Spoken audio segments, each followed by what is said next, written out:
Rock begins in a high school locker room where a chubby and awkward student, Robbie, is enjoying a carefree moment under. He thought he was safe in the shower, but suddenly, a group of bullies storms in, grabbing Robbie and dragging him into the gymnasium during the final school assembly. Wearing nothing but humiliation, the big guy made it his life's mission to become the ultimate alpha, a walking nightmare for every bully who ever dared to laugh at him. In the gym, Calvin Joyner, better known as the Golden Jet, stands at the pinnacle of his high school glory. He's moments away from receiving the coveted Student of the Year award, the crowd roaring in admiration. But just as the ceremony reaches its peak, chaos erupts. The doors fly open, and Robbie Weirdick, humiliated and completely exposed, is hurled onto the stage. The cheers instantly shift to uproarious, merciless laughter, filling the room like a tidal wave. As the gym erupts, Calvin's confident smile fades. While everyone else revels in Robbie's humiliation, Calvin acts. Without hesitation, he steps forward, slips off his bomber jacket, and drapes it over Robbie's shoulders. The laughter begins to die as Robbie, shielded by Calvin's simple act of kindness, scrambles off the stage. Calvin quietly returns to the podium, leaving an impression on everyone in the room, especially Robbie. Fast forward 20 years, and Calvin's life is far from the bright future everyone predicted. No longer the golden boy, he's now an accountant stuck in a job he doesn't like, envying coworkers who climb the corporate ladder while he stays in place. At lunch with his wife Maggie, who was once his high school sweetheart, Calvin watches his colleagues celebrate a promotion nearby. The cheerful scene only deepens his feelings of inadequacy. Maggie tries to cheer him up, showing off the dress she's excited to wear for their upcoming 20-year reunion. But Calvin hesitates, eventually admitting he doesn't want to go. Frustrated, Maggie tells him his negativity is wearing down their relationship. Back at work, Calvin scrolls through Facebook, aimlessly trying to distract himself. A friend request pops up from someone named Bob Stone. The name doesn't ring a bell, but curiosity gets the better of him, and he accepts. Almost immediately, he receives a message from Bob asking to meet. After a brief back and forth, Calvin realizes something shocking. Bob Stone is actually Robbie Weirdick from high school. Surprised and intrigued, Calvin agrees to meet him that evening. When Calvin tells Maggie, she's skeptical, but eventually remembers Robbie and lets him go. At the pub that night, Calvin is greeted by a towering, muscular man who radiates confidence. Bob Stone. Calvin can't believe his eyes. This can't possibly be the same Robbie Weirdick who was humiliated in front of the entire school. As they catch up, Bob casually mentions he used to work as a federal contractor, but was recently let go. The two laugh and bond until Bob steps away to grab drinks. While he's gone, another man tries to take Bob's seat. Calvin attempts to resolve the situation diplomatically, but when Bob returns, the mood shifts dramatically. Those gym muscles aren't scaring anybody. Oh, hey, please. Without hesitation, Bob beats the man senseless, grabs Calvin, and drags him out of the pub before anyone can react. Still in shock, Calvin follows Bob to their old high school, where nostalgia and unresolved emotions come flooding back. Bob reflects on the trauma of his humiliation, while Calvin confesses his frustrations about not living up to the potential everyone once saw in him. To lighten the mood, Bob urges Calvin to perform the legendary backflip he was known for in high school. Encouraged, Calvin gives it a try, only for the attempt to go hilariously wrong, sending him crashing to the ground in an embarrassing heap. Oh, God. That was so close, Jet. The night continues at Calvin's house, where Bob casually asks for help with a parole issue. Confused but trying to be polite, Calvin agrees to look into it. When he checks the laptop, he finds something far more concerning: offshore accounts containing millions of dollars. Bob's attempt to explain is cut short when he accidentally spills beer on the laptop, frying it. Shrugging off the chaos, Bob asks us if he can crash at Calvin's place for the night. Reluctantly, Calvin agrees. The next morning, a loud knock at the door jolts Calvin awake. Standing outside is a team of CIA agents led by the no-nonsense Agent Harris. They barge in, demanding to know where Bob is. Calvin tries to explain that Bob stayed the night, but when the agents search the house, there's no trace of him. Harris reveals shocking information. Bob is wanted for treason, murder, and stealing classified information, which he allegedly plans to sell to enemy nations.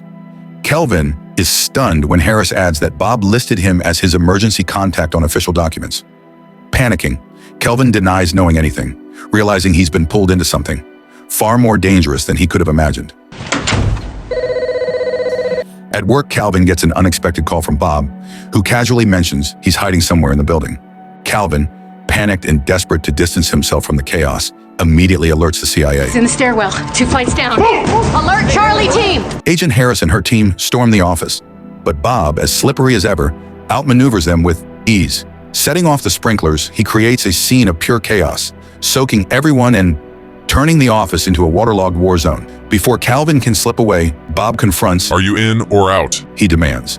Calvin, drenched and frantic, insists he wants nothing to do with whatever this is. Bob, undeterred, declares that Calvin's already in too deep. With dramatic flair, Bob ignites a tie tied to the sprinkler system, triggering another round of alarms and pandemonium. In the midst of the madness, Bob tackles Calvin, declaring him a hostage as Calvin flails helplessly. The CIA agents burst in, leading to an all-out shootout with Bob. Calvin tries to crawl to safety, but ends up hilariously tangled in a mail cart, becoming an accidental participant in the chaos. Bob takes down several agents with impressive skill, but the tide turns when one agent manages to wrap a chain around his neck. Desperate, Bob yells to Calvin for help. Calvin, now holding a gun he has no idea how to use, accidentally fires it. To his shock and Bob's relief, the shot hits the agent, freeing Bob. Before the CIA can recover, Bob knocks out another agent, throws Calvin into a postal cart, and charges toward the exit. Just as they're about to escape, Agent Harris and her team block their path. Calvin, still hoping to salvage some sense of normalcy, attempts to negotiate. Harris cuts him off, insisting he turn himself in. Bob, ever resourceful, triggers the sprinklers again and tosses a flash bomb, disorienting the agents. With a dramatic leap, he and Calvin crash through a window, landing on an inflatable gorilla outside. Amid a hail of gunfire, the pair scrambles into an Uber and speeds away. Calvin, still processing the insanity of the last few minutes, demands answers. Bob, calm as ever, explains that the stolen encryption keys are part of a U.S. spyware system, capable of compromising national security. We have to stop the trade. Bob insists, as if this is the most obvious thing in the world. Calvin, however, is less than convinced.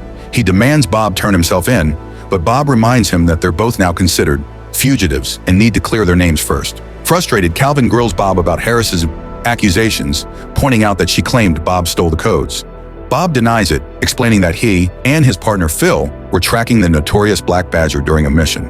According to Bob, Phil was killed in an elevator explosion, and Harris framed him for both Phil's death and the missing codes. Before Calvin can fully process this wild story, their Uber ride takes a sharp turn, literally. A motorcyclist slams into the window, striking Bob in the face with a spinning tire. Bob, unfazed, retaliates by throwing a metal pipe into the bike's wheels, sending the rider flying. While Bob deals with the chaos, Calvin seizes the opportunity to escape on the motorbike. "You've got this, buddy!" Calvin shouts over his shoulder, leaving Bob to handle the rest of the fight solo. Calvin, desperate for normalcy, calls Maggie and urges her to meet him at their therapist's office instead of going home. Maggie immediately notices something is off.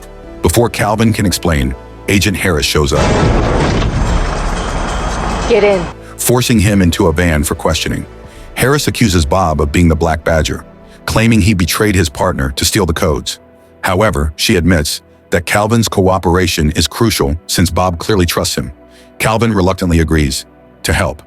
Armed with a tracking device, Calvin is sent into the field to lure Bob out of hiding. At the therapist's office, Calvin's plan takes an awkward turn when Bob unexpectedly joins the session. Playing along with the therapy games, Bob dives into the role with enthusiasm, much to Calvin's horror. Tension builds as Calvin tries to keep Maggie from suspecting anything, but his growing frustration gets the better of him. When Calvin finally snaps, Maggie mistakes his outburst for a lack of commitment to their marriage. Heartbroken, she storms out, leaving Calvin devastated and more entangled in Bob's chaos than ever. After Maggie storms out, Bob convinces Calvin to help him, assuring him that he's fighting for the right cause. Reluctantly, Calvin agrees and the two decide to track down Trevor, Bob's high school bully, who may have access to critical transaction details. At first, Trevor greets them with a polite and almost apologetic demeanor. He even offers a half-hearted apology to Bob for how he treated him in the past, but the act doesn't last long. Trevor's smirk returns as he mockingly admits he hasn't changed at all. He doubles down on his insults, reveling in his past cruelty. Bob, visibly shaken by the encounter, shuts down and walks away without a word. Calvin, however, isn't about to let Trevor off the hook. He confronts Trevor, chastises him for his behavior, and manages to retrieve the transaction number himself. On the way out, Calvin receives a call from Agent Harris, who delivers an ultimatum. Turn Bob in, or Maggie will be charged with conspiracy. Outside, Bob apologizes to Calvin, admitting that Calvin was the only person who ever treated him with kindness. He promises never to betray Calvin, but guilt overwhelms Calvin, and he confesses that he's already given their location to Harris. Within moments, the CIA arrives, capturing both Bob and Calvin. While restrained, Calvin is consumed with regret as he hears Harris interrogating and torturing Bob at a secret facility. Unable to stomach the betrayal, Calvin takes matters into his own hands. He overpowers an agent, grabs a weapon, and forces his way into Bob's room. Inside, Calvin frees Bob and subdues Harris, who warns Calvin that he's making a huge mistake. Despite the warning, Calvin stands firm, determined to do what he believes is right.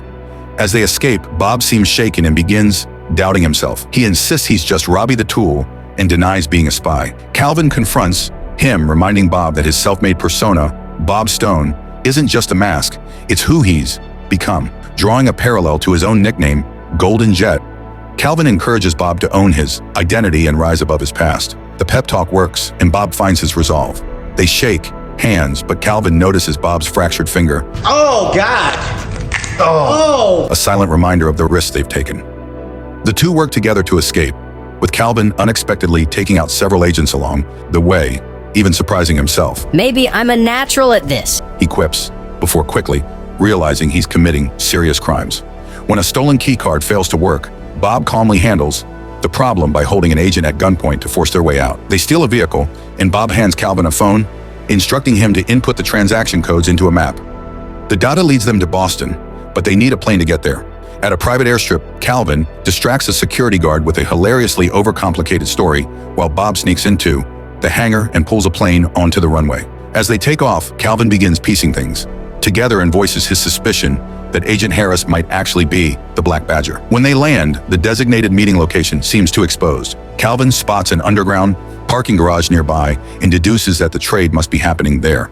Bob suggests they split up, but Calvin refuses, insisting they stay in contact in case things go sideways. Bob enters the parking garage, and it's clear the criminals are expecting him.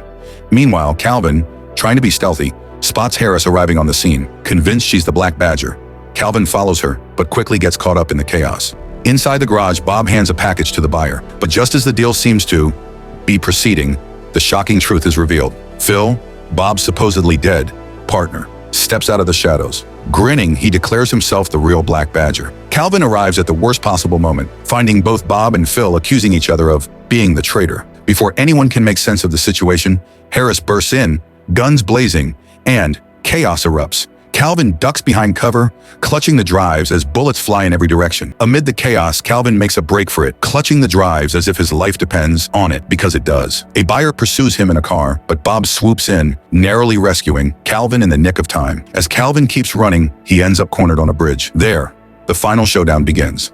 Bob and Phil confront Calvin, each desperately trying to convince him of their innocence. Calvin, caught between the two and holding the fate of the mission in his hands, must decide who to trust. A chaotic shootout erupts, with Calvin caught in the crossfire. In a panic, he accidentally shoots Bob. Horrified, Calvin tries to aim at Phil, but his gun clicks, empty. Phil, smug as ever, taunts Calvin, calling Bob too weak to ever be the Black Badger. He recounts with pride how he faked his death and framed Bob for everything, savoring his villainous monologue like he's auditioning for a spy movie. Phil orders Calvin to kneel, clearly enjoying his moment of power. Desperate and out of options, Calvin attempts his infamous Golden Jet flip as a last-ditch distraction. Predictably, the flip goes hilariously wrong, leaving Calvin sprawled on the ground. But the stunt gives Bob just enough of an opening. Summoning his strength, Bob takes down Phil in brutal fashion, even ripping out his trachea before tossing him unceremoniously into the river.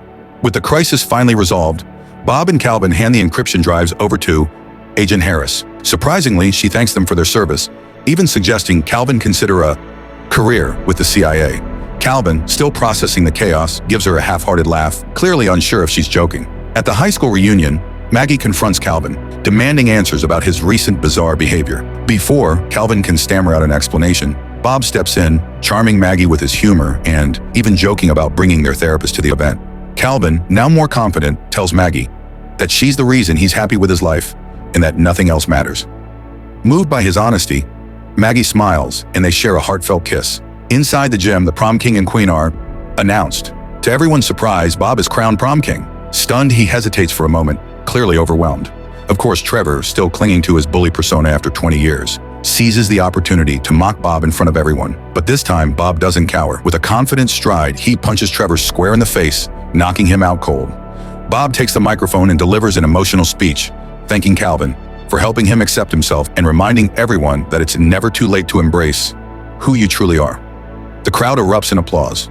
In a moment of self-liberation, Bob removes his clothes, standing proudly in front of the entire room. But instead of the ridicule he once feared, Bob is met with cheers and admiration. The gym, once the site of his greatest humiliation, becomes the stage for his ultimate redemption. To top it all off, Bob reconnects with his high school crush, who flirts with him and seals the moment with a kiss. Months later, Calvin and Maggie prepare for their growing family, right, with Maggie visibly pregnant.